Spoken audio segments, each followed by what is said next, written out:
Jail extra freshness का ये है नया नाम।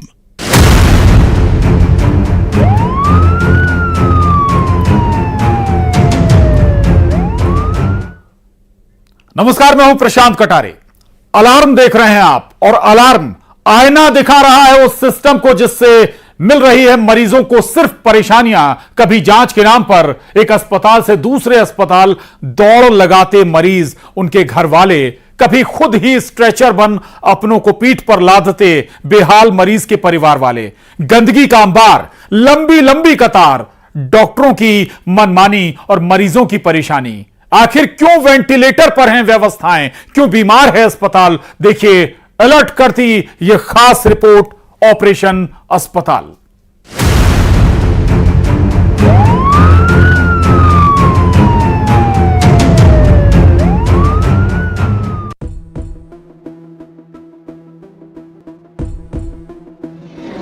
सांसों की जंग, उखड़ती उम्मीदें,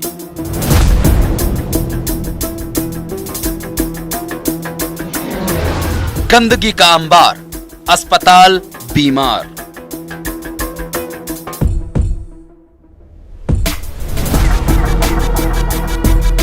कुत्ता बिल्ली सब फ्लोर है इंसान के बगल में, एक भी कोई व्यवस्था ही नहीं, सुनवाई नहीं है कुछ। इतनी पब्लिक पड़ी है। मैं आपको जिला अस्पताल शहडोल के सिटी स्कैन ट्रामा यूनिट का दृश्य दिखा रहा हूं, जहां पर आप देख पा रहे होंगे कि एक गंभीर मरीज और आवारा कुत्ते एक साथ एक जगह बैठे हुए हैं, लेटे हुए हैं।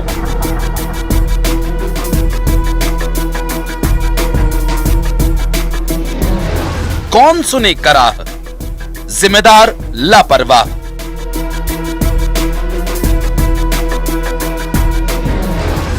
डॉक्टर्स की मनमानी, मरीजों की परेशानी। महिला पेशेंट है, प्रेग्नेंट है। हाँ, दिखाने आए हैं, आपको है नहीं है। फिर आपने किसको दिखाया? ऑनलाइन दिखाया सर। और तो सबको ऑनलाइन दिखा रहे हैं? ऑनलाइन ही कराना हमें। अच्छा, तो क्या डॉक्टर साहब नहीं आते क्या इधर? डॉक्टर साहब आते हैं ना। कब आते हैं? अब वो उनसे जब ड्यूटी रहती वहाँ बड़ा गाँव तब नहीं आ पाते, बाकी कंटिन्यू।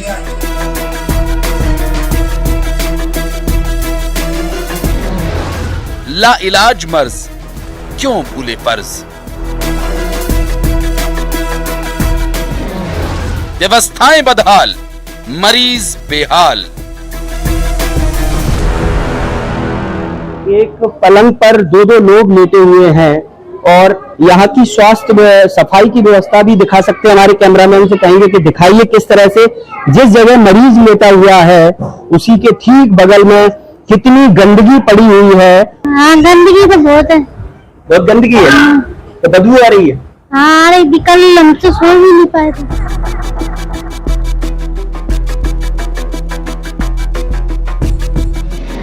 मर्ज पर वादों का मरहम,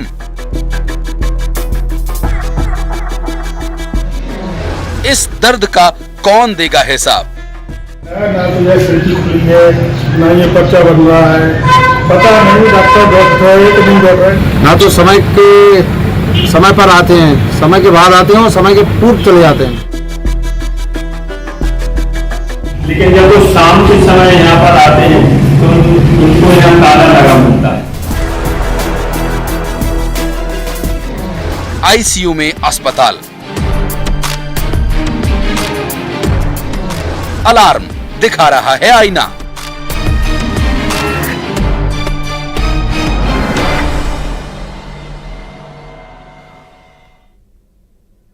और जिस अस्पताल की हम हकीकत दिखाने जा रहे हैं वहां मरीजों के साथ कुत्ते लेटते हैं, लौटते भी हैं।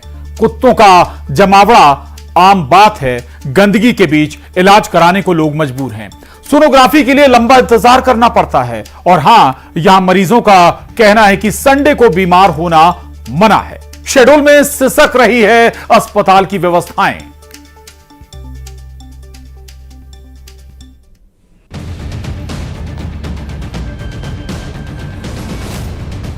गंदगी, बहुत गंदगी है भैया, यहाँ कोई व्यवस्था नहीं, सब पड़े हैं कुर्सी किनारे। डॉक्टर वगैरह मिलते हैं? डॉक्टर कोई ध्यान ही नहीं दे, आते नहीं, बुला बुला थक जाते हैं। आवारा कुत्तों से निश्चित तौर है कि एक संक्रमण का खतरा बना रहता है, लेकिन बदहाल जिला अस्पताल शहडोल की हम तस्वीर आपको दिखा रहे हैं, जहां किस प्रकार से आवारा कुत्तों का डेरा जिला अस्पताल शहडोल पे है। तस्वीरें ये बयां कर रही हैं, अस्पताल में आइए और बीमारी मुफ्त ले जाइए। बीमार अस्पताल बदहाली की कहानी सुना रहे हैं। मरीज बेहाल हैं, जिसे पलंग तक नसीब नहीं हुआ, लेकिन कुत्ते यहां आराम फरमा रहे हैं। आराम से लेटते हैं, लौटते भी हैं। अब इन मरीजों की कौन सुनेगा? ये तस्वीरें जिम्मेदारों को भी दिखाई दे रही हैं, लेकिन सभी ने आंखें मूंद ली हैं। कहा ना, अस्पताल बीमार है।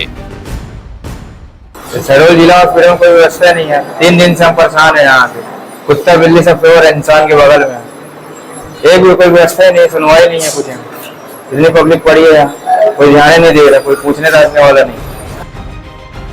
शहडोल के आदिवासी बाहुल्य संभाग की ये तस्वीरें हैं। जिला अस्पताल कुशाभाऊ ठाकरे अस्पताल में ऐसे ही कुत्तों का हुजूम नजर आता है। गंदगी का ये अंबार भी देख लीजिए। 300 बिस्तर वाले इस अस्पताल में लोगों का कहना है कि जमीन पर इलाज करना अब आम सा हो गया है। रंग रोगन में लाखों रुपए बर्बाद किए जा रहे हैं, लेकिन अस्पताल में जगह जगह गंदगी से कोई वास्ता नहीं। कहा ना, अस्पताल बीमार है।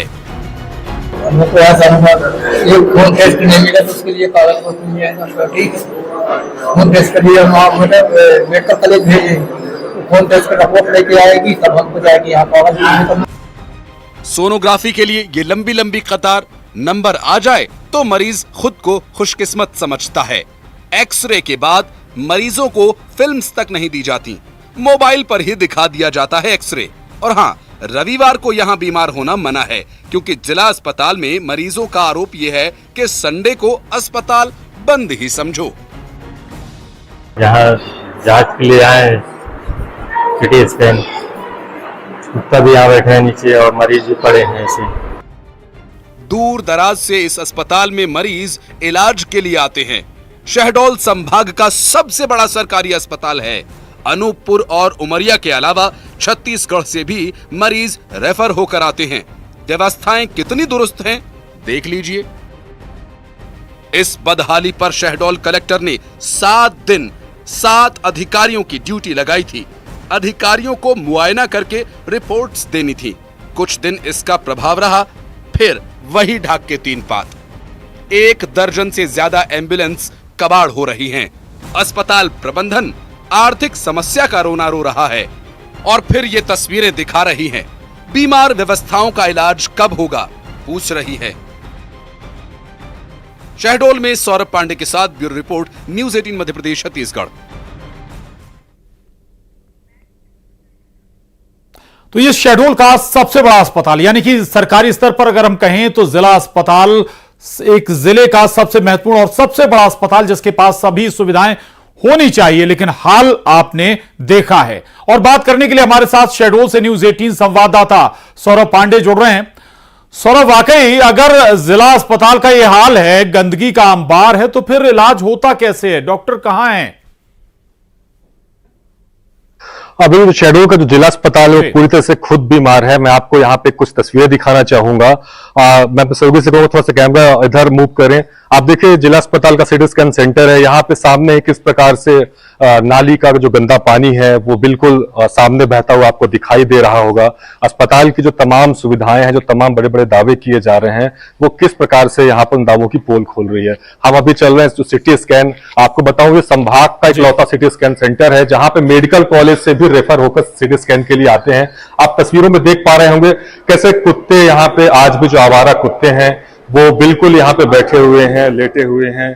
आप देखिए, जहां पे मरीज इंतजार करते हैं वहां भी सिटी स्कैन वाला जो सेंटर है वहां पे एक मरीज नवजात शिशु को लेकर बैठी हुई हैं।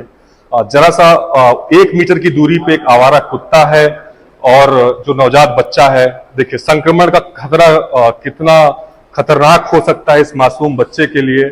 आप तस्वीरों में साफ देख पा रहे होंगे कि किस प्रकार से नवजात बच्चे को लेकर जो माँ है वो बैठी हुई हैं। आप मेरे साथ देख रहे होंगे ये सिटी स्कैन का जो एक सेंटर है, प्राइवेट कंपनी को ठेका दिया गया है। बावजूद इसके जो शहडोल का जो जिला अस्पताल है वो किस प्रकार से यहाँ पे बदहाल है। यहाँ पे मौजूद कुछ लोगों से मैं जानने की कोशिश करूंगा कि अस्पताल में क्या व्यवस्थाएं हैं और क्या व्यवस्थाएं हैं। कहाँ से आए हैं आप? ये शहडोल से है। क्या क्या समस्या है यहाँ पे? यहाँ सबसे बड़ी समस्या तो आप देख रहे हैं, रुमाल लगा के रखा हूँ मैं, काफी बदबू है यहाँ पर। सामने ही सिटी स्कैन है लेकिन सामने इतना कचरा पड़ा हुआ है, बाहर निकलेंगे दोनों तरफ इतना कचरा हुआ है। ये और भाई साहब बैठे देखें, सब मुंह में लगा के रखे हैं कपड़ा, बहुत ज्यादा गंद है।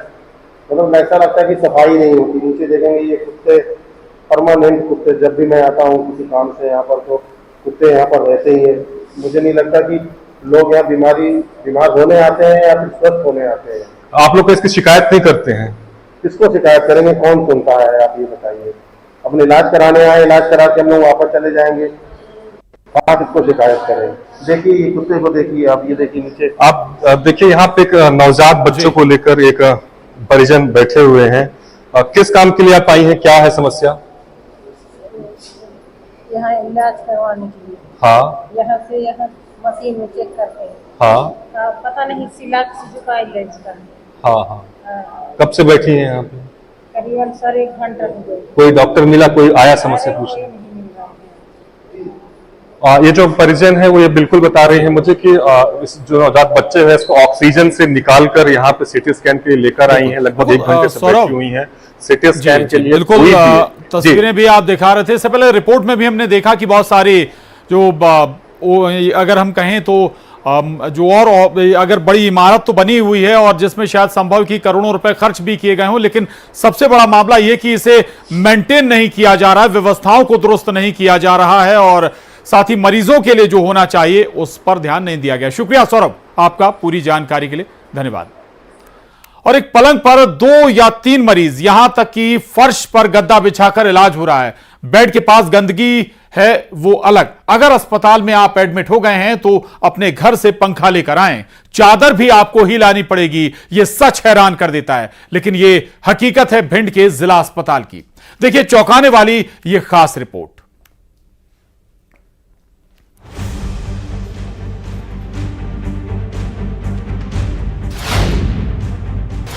अर्श से फर्श, लेकिन इस अस्पताल में अर्श आपको दिखाई नहीं देगा। व्यवस्थाएं सीधे फर्श पर आ गई हैं। फर्श ही वार्ड बन गया है। जमीन पर गद्दा बिछाकर मरीज का इलाज हो रहा है। एक नहीं कई ऐसी तस्वीरें हैं भिंड के बदहाल होते अस्पताल की। जमीनी हकीकत दिखाती इस रिपोर्ट में हैरान करने वाली तस्वीरें बदहाली का हाल सुना रही हैं। गंदगी से लोग परेशान हैं। इधर देखिए, बेड पर मरीज और सामने ही गंदगी, खिड़की पर, जमीन पर। अब जरा सोचिए इलाज किसका होना चाहिए। पलंग पर 2-2 लोग लेटे हुए हैं और यहाँ की स्वास्थ्य सफाई की व्यवस्था भी दिखा सकते हैं। हमारे कैमरामैन से कहेंगे कि दिखाइए किस तरह से जिस जगह मरीज लेटा हुआ है उसी के ठीक बगल में कितनी गंदगी पड़ी हुई है। अस्पताल में आएंगे तो जिम्मेदारी मरीजों की है। चादर भी मरीज ही लाएंगे। अगर हवा चाहिए तो पंखा भी घर से ही लाएं।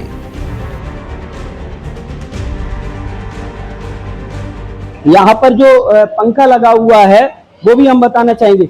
बहन जी, ये पंखा लगा हुआ है, 2-2 पंखे लगे हुए हैं, ये क्या है? आपका घर से लेके आएंगे पंखा? हाँ भैया घर के। हाँ घर के ही पंखे, प्राइवेट पंखे।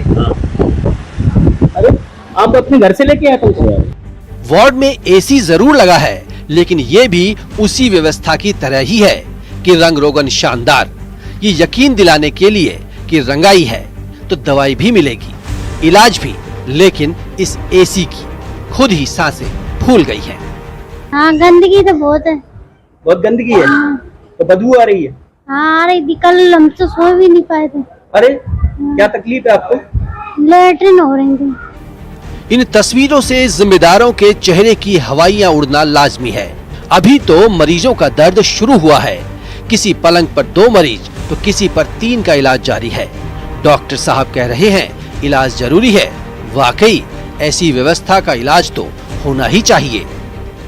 2-2 लोग लेटे हुए हैं और यहाँ की स्वास्थ्य सफाई की व्यवस्था भी दिखा सकते हैं। हमारे कैमरामैन से कहेंगे कि दिखाइए किस तरह से जिस जगह मरीज लेटा हुआ है उसी के ठीक बगल में कितनी गंदगी पड़ी हुई है।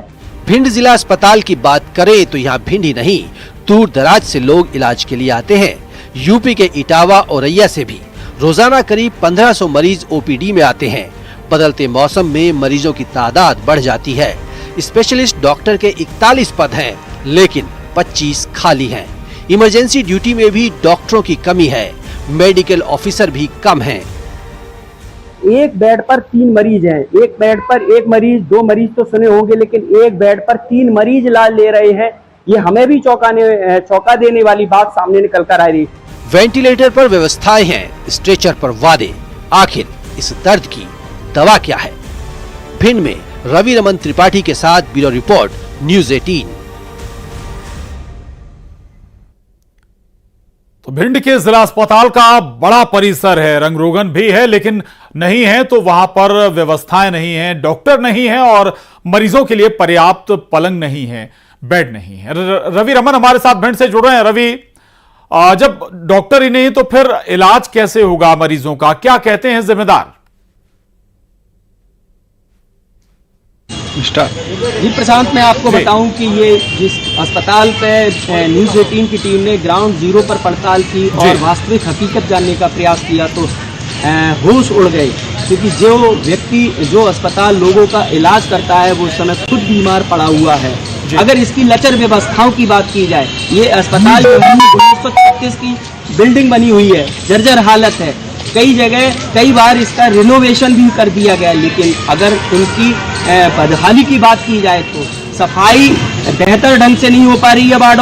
बाड़ों में गंदगी का अंबार लगा हुआ है। और बात की जाए बाड़ों में गर्मी की, इस भीषण गर्मी में, और ये सड़न पैदा करने वाली जो गर्मी है, उमस भरी हुई जो गर्मी है, इस गर्मी में लोगों का बाड़ों में रहना मुश्किल हो गया है।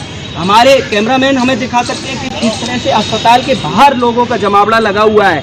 और देखिए, एक जो गोदी में बच्चा है, ये गोदी में बच्चा है, ये क्या कर रहा है यहाँ अस्पताल के बाहर गर्मी के कारण?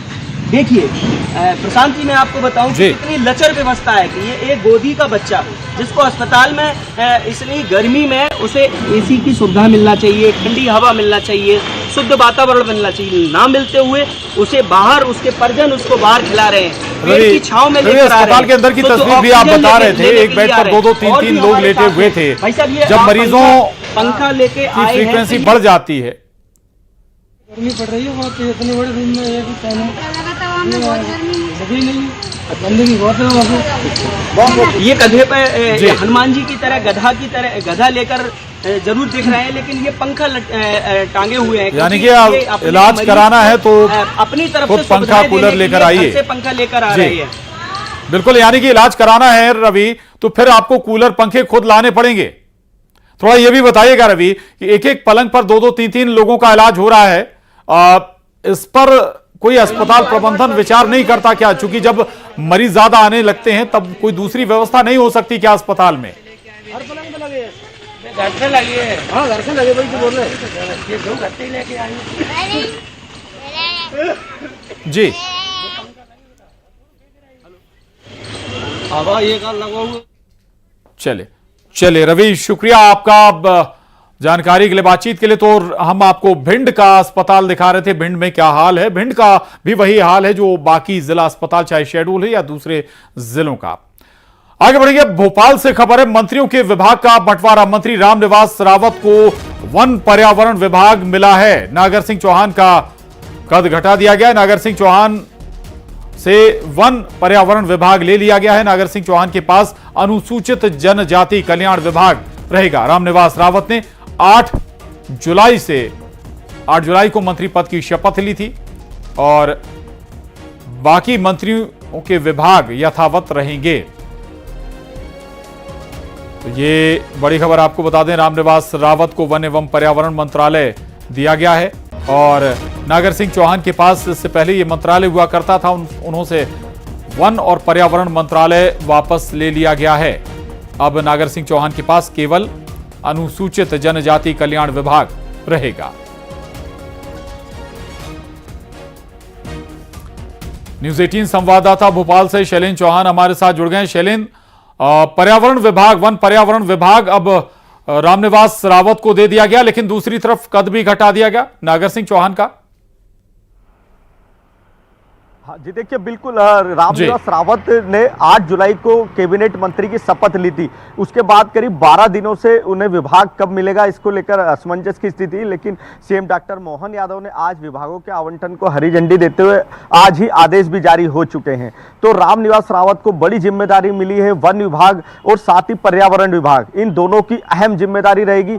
4000 करोड़ से ज्यादा का बजट वन विभाग का होता है, तो निश्चित ही रामनिवास रावत का कद जितना बड़ा है, जो रहा कांग्रेस से लगातार, वो 7 बार के विधायक भी रहे, बड़े नेता थे, उन्हें बीजेपी में लाया गया लोकसभा चुनाव के समय। उसके बाद लोकसभा चुनाव के बाद वो आए, वहां पर भाजपा ने बड़ी जीत दर्ज की, पूरी 29 सीटें लोकसभा की जीती। उसके लगातार ये चल रहा था कि अब रामनिवास रावत जल्दी मंत्री बनाए जाएंगे, और फिर यही वो दिन भी आया 8 जुलाई को, जब अकेले रामनिवास रावत को मंत्री पद की शपथ दिलाई गई। उस दिन भी उन्हें कैबिनेट मंत्री बनाया गया था, और उसके बाद आज उन्हें एक भारी भरकम विभाग दिया गया है, वन विभाग और पर्यावरण मंत्रालय, बड़ी जिम्मेदारी। लेकिन इसके साथ ही अगर बात की जाए तो वन मंत्री अभी तक जो थे नागर सिंह चौहान, उनका कद घटा है। नागर सिंह चौहान के पास अब केवल अनुसूचित जनजाति कल्याण विभाग रहेगा, तो निश्चित ही कहीं ना कहीं नागर सिंह चौहान का कद घटा है। हालांकि उनकी जो पत्नी है अनीता चौहान, वो अब वहां रतलाम झाबुआ सीट से सांसद बन चुकी है, तो नागर सिंह चौहान के पास अनुसूचित जनजाति विभाग तो रहेगा ही। तो कहीं ना कहीं थोड़ा सा कद उनका घटा है, लेकिन रामनिवास रावत के लिए बड़ा काम करने का अवसर, बड़ा मौका मिला है, उन्हें बड़ी जिम्मेदारी दी गई है। बिल्कुल, तो रामनिवास रावत के कद के लिहाज से उनके पास विभाग भी उन्हें दिया गया है। बहुत शुक्रिया आपका इस पूरी जानकारी के लिए, धन्यवाद। और इसके